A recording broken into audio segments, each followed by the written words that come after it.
ایسے بھی لوگ ہیں جو رمضان میں روزے نہیں رکھتے. پلیز اس کو ایزی نہ لیں. ہمیں نہیں معلوم، پتہ نہیں اگلا رمضان پھر نصیب ہوگا کہ نہیں. پچھلے رمضان میں کتنے لوگ تھے جو ہمارے ساتھ تھے، اس رمضان میں نہیں ہے. اور اللہ پہلے تو ہم یہ دعا کرتے ہیں اللہ ہمیں یہ رمضان بھی عطا کر دے. زندگی کا کیا بھروسہ، دنیا کی جو کیفیت آپ کے سامنے ہے کبھی بھی جا سکتے ہیں. تو پھر اس رمضان کو تو سمجھ لیں بس ایک موقع بنا دیں، لائف چینجنگ ایکسپیرینس بنا دیں کہ بس اس میں عبادت کرنی ہے، اس میں خوب سجدے کرنے ہیں، اس میں روزے رکھنے ہیں، اس میں تراویح پڑھنی ہے، اس میں گناہ نہیں کرنے ہیں. اور آئیے میں آپ کو بتاتا ہوں کہ نبی پاک صلی اللہ تعالیٰ علیہ وسلم رمضان کیسے گزارتے تھے. ایک مسلمان کے لیے اس سے بہترین رول ماڈل کیا ہوگا کہ رمضان میرے آقا کیسے گزارتے. تو مختلف احادیث کا جو سمری ہے وہ یہ ہے کہ نبی پاک علیہ الصلوۃ والسلام عبادت میں کمر بستہ ہو جاتے، بستر پر کم تشریف لاتے. بی بی عائشہ فرماتی ہیں کہ نبی پاک کے چہرے کا رنگ بدل جاتا تھا، متغیر ہو جاتا. کیوں؟ کہ نبی پاک پر خوف خدا طاری ہوتا. آپ گر گڑاتے، آپ رات بھر التجائیں کرتے. میرے آقا رو رو کر دعاؤں میں رمضان گزارے، چہرے کا رنگ بدل جائے. اور یہاں کچھ لوگ تو وہ ہیں کہ جن کا وزن ہی بڑھ جاتا ہے رمضان میں. اتنا کھانا کھانا ہے، سحری میں زیادہ کھانا ہے کہ سارا دن بھوکا رہنا ہے، افطار میں اس لیے زیادہ کھانا ہے کہ پورا دن بھوکا رہے تھے، پھر رات کو 2-3 بار مزید کھانا ہے کیونکہ کل روزہ رکھنا ہے. تو رمضان فوڈ فیسٹیول نہیں ہے، رمضان عبادت کے لیے آیا ہے. لوگ تیاری کر رہے ہوں گے بھی رمضان کی، وہ کیا کر رہے ہوں گے کہ افطار میں کیا پکانا ہے، سحری میں کیا پکانا ہے، کون سا آئٹم شارٹ ہے. نہیں میرے میٹھے اسلامی بھائی، یہ جو بھوک کا احساس ہے نا روزے میں، اس کی حکمت علماء نے بیان کی ہے کہ بھوک غربت کا احساس دلاتی ہے، فقیری کا احساس دلاتی ہے، بندے کا غرور تکبر بیٹھ جاتا ہے. کتنے نقاہت میں آ جاتے ہیں ہم، ہمت ہی نہیں ہوتی کوئی کام کرنے کی. تو یہ احساس دلاتی ہے کہ تیری اوقات کیا ہے، غریب کیسے زندگی گزارتا ہے، فقیر کیسے زندگی گزارتا ہے. لیکن کچھ لوگ وہ ہیں جن کو بھوک ہی نہیں لگتی کیونکہ وہ اتنا کھا لیتے ہیں یا پھر سوتے ہی رہتے ہیں. روزے کی حکمت یہ نہیں ہے. نبی پاک آنسو بہاتے تھے، آقا کا چہرے کا رنگ بدل جاتا. اور پھر بتایا کہ رمضان میں جب جبریل امین نبی پاک علیہ الصلوۃ والسلام کے پاس آتے تو آقا علیہ الصلوۃ والسلام ان کے ساتھ قرآن پاک کا دور فرماتے. اور پھر ایک اور نبی پاک کا خوبصورت انداز کہ پیارے آقا ویسے تو سب سے بڑھ کر سخی ہیں، مگر جب رمضان آتا تو نبی پاک کا دریائے سخاوت ایسے بہتا تھا جیسے تیز آندھی، بلکہ اس سے بھی زیادہ. اللہ اللہ. یہ 3-4 چیزیں آپ نے میں نے پکڑ لینی ہیں. آقا علیہ الصلوۃ والسلام کے پیچھے پیچھے جانا ہے نا جنت میں، ہم نے بھی یہ کام کرنا ہے. یہ راتیں مانگنے کی راتیں ہیں، التجا کرنے کی راتیں، سجدے کرنے کی راتیں ہیں. ہمیں تہجد بھی پڑھنی ہے، ہمیں انشاءاللہ نوافل بھی پڑھنے ہیں. اور کم از کم قرآن ایک بار تو پورا انڈرسٹینڈ تو کریں نا. تلاوت، ترجمہ، تفسیر کب کریں گے؟ بڑی بڑی ڈگریاں ہیں، بڑے بڑے پاسپورٹ اور جناب بہت سارا سرمایہ ہے، مگر ایک بار بھی قرآن پورا ترجمے اور تفسیر سے نہیں پڑھا ہوگا. بہت سارے لوگ ایسے ہیں. ذرا سوچئے نا. اچھا یہ مہینہ نزول قرآن کا مہینہ ہے، رمضان، اور قرآن کو جو خاص نسبت حاصل ہے نا، تو اس مہینے میں قرآن کو پکڑ لیں. ہائے ہائے، اللہ کرے رمضان قرآن کے ساتھ گزرے، ہماری صبح قرآن کے ساتھ ہو، ہماری شام قرآن کے ساتھ ہو، ہم قرآن سمجھنے والے بن جائیں. اچھا میں ایک اور بات بتاؤں آپ کو، مہینہ کتنا پیارا. صرف اس مہینے میں قرآن نازل نہیں ہوا، باقی بھی جو 3 آسمانی کتابیں ہیں نا، زبور، انجیل، توریت، یہ بھی رمضان میں ہی نازل ہوئی ہیں. اللہ کریم نے ان تمام مبارک کتابوں کو نازل کرنے کے لیے رمضان کا مہینہ منتخب فرمایا. اتنا مبارک مہینہ ہے تو ہمیں خوب اس میں تلاوت قرآن کرنی. اور اب دعوت اسلامی نے کتنا آسان کر دیا، تفسیر قرآن عطا فرما دی، صراط الجنان آسان اردو میں، اور پھر جناب اس کو اپلیکیشن پر بھی دے دیا، اس کے PDF بھی جاری کر دیے، ڈاؤن لوڈ کر لیں موبائل میں. اب تو آڈیو تفسیر قرآن بھی آپ کو دے دی. اگر پھر بھی سنیں نہ، پڑھیں نہ، قرآن سے دور رہیں تو یہ ٹھیک نہیں ہے. پلیز اس رمضان کو قرآن کے ساتھ گزاری. اور پھر جو نبی پاک کا یہ جو سخاوت والا انداز ہے نا، صدقہ و خیرات کرنا، ہر سائل کو عطا فرماتے، تو یہ بھی ہمارا ایٹیٹیوڈ ہونا چاہیے کہ خوب دل کھول کر خرچ کریں. سب سے پہلے اپنی پوری زکوٰۃ ادا کریں. یہ اتنی بڑی اب بدقسمتی ہوتی جا رہی ہے. ایسا فیل ہوتا ہے دنیا بھر کے تاجران اور لوگوں سے جب ہم ملتے ہیں کہ جس طرح رمضان کے علاوہ بہت تھوڑی تعداد میں مسلمان نماز پڑھتے ہیں نا 5 ٹائم، ایسا لگتا ہے اب زکوٰۃ بھی بہت کم لوگ ہی دیتے ہیں، پوری زکوٰۃ نہیں دیتے، اندازے سے نکال دی، کیلکولیشن کرتے نہیں ہیں. اور یہ بھی فیلنگز آتی ہیں کہ زکوٰۃ جتنی بڑھتی جاتی ہے نا، ہزاروں میں جس کی زکوٰۃ ہے وہ دے دیتا ہے، لاکھوں والا بھی شاید دے دیتا ہے، لیکن جب زکوٰۃ ہی کروڑوں میں پہنچ جاتی ہے نا تو پھر یہ دل پر بھار پڑنا لگ جاتا ہے، ڈیفیکلٹ لگنا شروع ہو جاتی ہے. بندہ یہ کیوں نہیں سوچتا کہ اگر اللہ پاک نے مجھ پر لاکھوں میں زکوٰۃ ہے تو اللہ نے کروڑوں دیے تو لاکھوں میں زکوٰۃ ہے نا. اگر کروڑوں میں زکوٰۃ ہے تو اربوں ہیں تو کروڑوں میں زکوٰۃ ہے نا. زکوٰۃ کتنی ہے؟ ضروریات زندگی کی تمام چیزوں سے فارغ ہونے کے بعد جو مال تجارت، سونا چاندی، کیش یا پرائز بانڈ، یہ جو اس کی تفصیلات ہیں، اس پر 2.5% ہے. میں ایک اور لاجک سے آپ کو بات سمجھاؤں. اگر اس لاجک سے سمجھیں تو زکوٰۃ تو 1-1.5% بنتی ہے. وہ کیسے؟ ہم سب کے گھر نکل گئے، اس پہ زکوٰۃ نہیں ہے.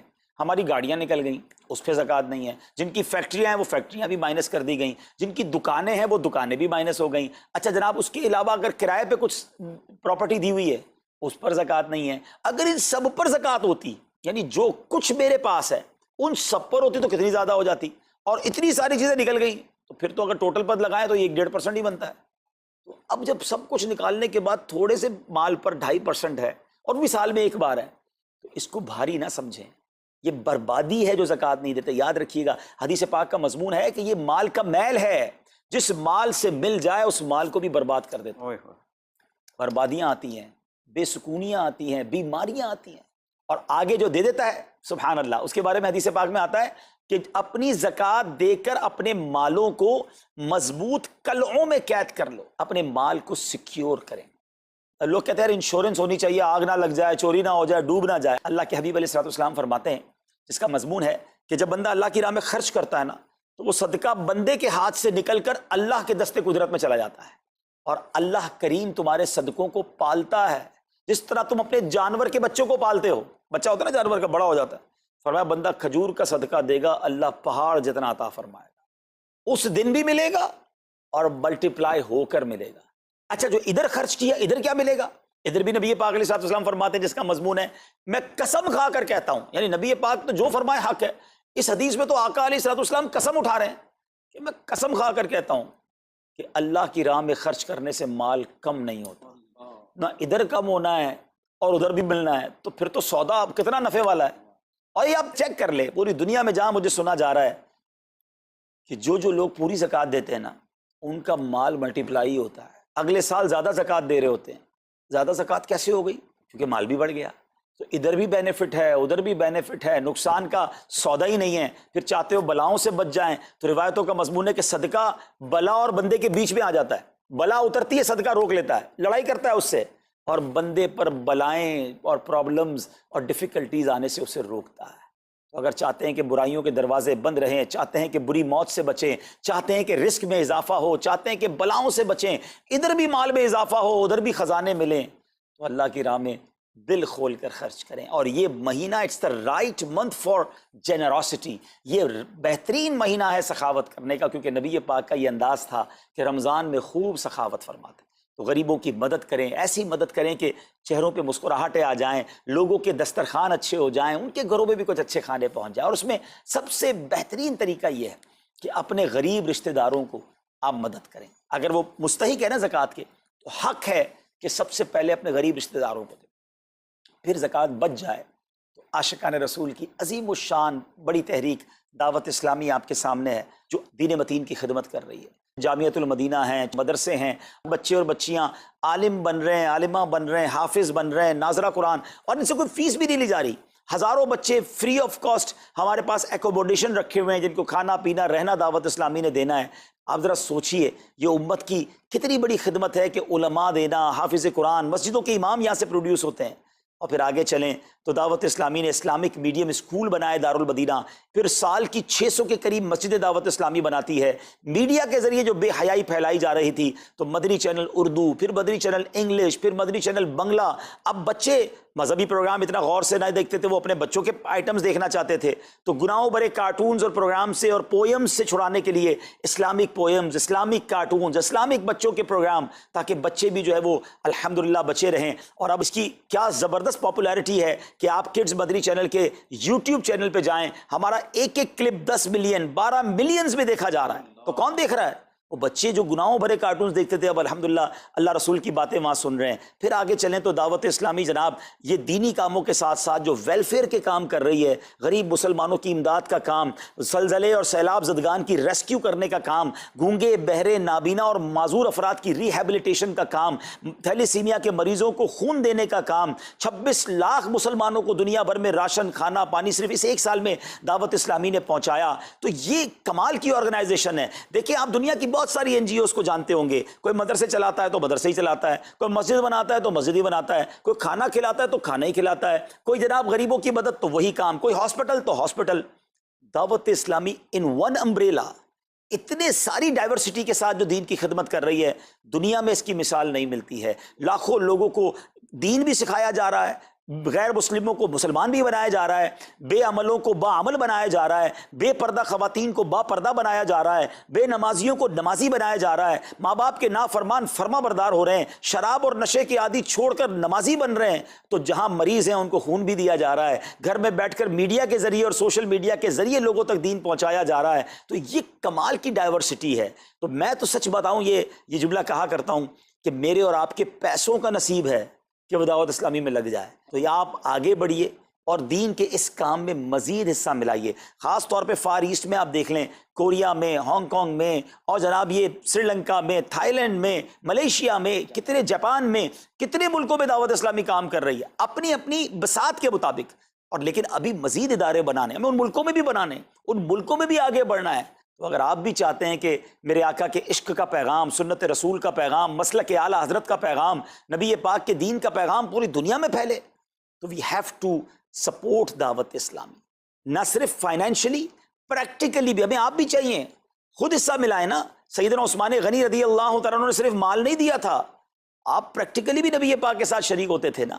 تو آپ اپنے عطیات بھی دیں, اور دنیا کے جن ملکوں میں آپ مجھے سن رہے ہیں وہ دعوت اسلامی والوں کے دستوں بازو بنے.